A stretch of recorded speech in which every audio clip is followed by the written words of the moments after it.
Ons dierbare Hemelse Vader, ek lê nou elkeen wat na hierdie uitsending luister, wat krankheid in sy liggaam het, aan die voete neer.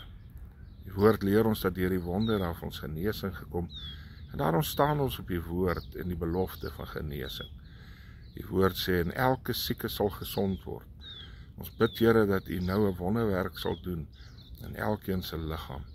Ons bestraf elke gees van krankheid, ons bestraf elke siekte, ons bestraf elke siekte wat verklaar is tot die dood, dokter wat gesê het dat daar's nie hoop nie, ons luister nie na mediese uitslae nie, ons luister nie na wat 'n dokter gesê het, of mense gesê het, of die geskiedenis gesê het nie, ons luister nie wat my voorouers se siektes gehad het nie, wat ons sê is oorerflik nie, ons luister na die woord van God wat sê deur die wonder af ons genesing gekom.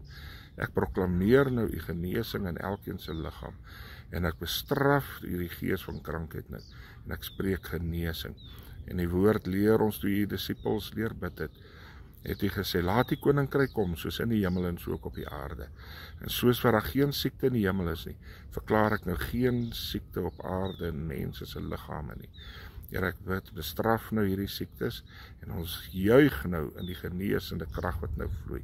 Elke pyn vra ek dat dit nou die liggame sal verlaat, elke liggaamsdeel wat nie funksioneer volgens hoe dit gemaak is om te funksioneer nie, en Here, al is dit 'n siekte wat hulle jare het, so weet ons dat vandag is die dag van deurbrake. Vandag roer U die water, soos wat U die water by die bad van Bethesda geroer het, en ons spring in, en ons vat ons genesing. Vandag staan U by ons stil, en U sê, staan op en loop. Vat jou genesing. In die naam van Jesus. Amen.